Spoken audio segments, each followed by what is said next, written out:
جس طرح کہتے ہیں کہ ایک نوجوان تھا جس کو شہزادی سے محبت ہوئی، بادشاہ کی بیٹی سے محبت ہوئی، اس سے شادی کرنا چاہتا تھا۔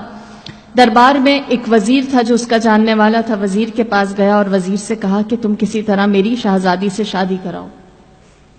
کہتے ہیں وزیر نے کہا کہ بادشاہ کو ایک داماد چاہیے، اپنی بیٹی کے لیے شوہر چاہیے ہے، لیکن اس نے شوہر کے لیے جو سٹینڈرڈ رکھا ہے وہ یہ کہ بڑا عبادت کرنے والا، مخلص، پرہیزگار ہو، دنیا کی خواہش اس کے اندر نہ ہو۔ اگر تم کچھ عرصے کے لیے ایسا پریٹینڈ کرو، بہت عابد و زاہد بن جاؤ، کسی جھونپڑی میں جا کر جنگل میں اکیلے رہو اور وہاں عبادت کرو تو میں تمہارا یہ کام کر سکتا ہوں۔ اس کو یہ آئیڈیا اچھا لگا، وہ ایک جنگل میں گیا، چھوٹی سی اس نے اپنے لیے ایک ہٹ بنایا، اس میں بیٹھ کر عبادت کرنے لگا، اور جب اس نے وہاں عبادت کرنی شروع کی اس کو مزہ آنے لگا۔ یہاں تک کہ کچھ دن نہ گزرے تھے کہ وہ وزیر بادشاہ کو لے کر اس کی جھونپڑی میں آیا۔ بادشاہ اس کی جھونپڑی کے اندر گیا، جنگل میں اس کے چھوٹے سے گھر میں، ٹوٹے ہوئے گھر میں گیا اور اس نوجوان سے ملاقات کی، باتیں کی۔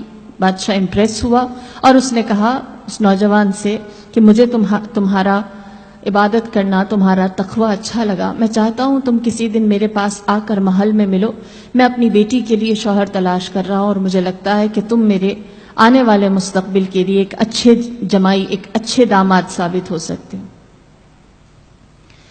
جب بادشاہ نے یہ کہا اس کو اپنی خواہش مل گئی۔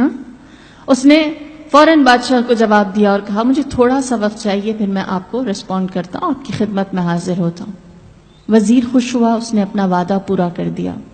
جیسے ہی بادشاہ اس جھونپڑی سے باہر نکلا ہے، پیچھے سے اس نوجوان نے اپنا ساز و سامان، اپنا بوریا بستر سمیٹا اور کسی ایسی جگہ چلا گیا جہاں اس کی کسی کو خبر نہ ہوئی، گم، لاپتہ، کسی کو علم نہ تھا وہ کہاں گیا، کیا ہوا۔ وزیر حیران ہوا کہ اس نے خواہش کی تھی، اس نے چاہا تھا اور میں بادشاہ کو ادھر لے کر گیا، پھر بھی وہ نہ ہوا۔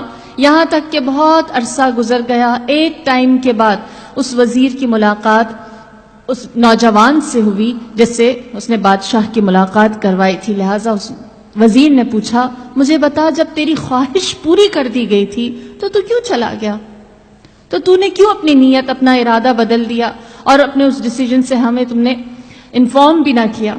اس نوجوان نے کہا جب بادشاہ میرے پاس آیا میرے اس جنگل کے چھوٹے سے جھونپڑے میں اور اس نے وہ بات کہی جو میں سننا چاہتا تھا، تو اس وقت میں نے اپنے آپ سے سوال کیا، اتنی عبادت کی تو بادشاہ چل کر تمہارے جھونپڑے میں آ گیا، ایک آرزو، ایک خواہش کے پیچھے اگر میں اپنے رب کے لیے عبادت کروں تو کیا میرے دل میں میرا رب نہیں آ سکتا؟ تو کیوں نہ میں اپنی آرزو کو ایک دنیاوی چیز سے بدل کر صحیح درست طرف لے آؤں اور اس چیز کی خواہش کروں جو میرے لیے واقعی فائدہ مند ہے۔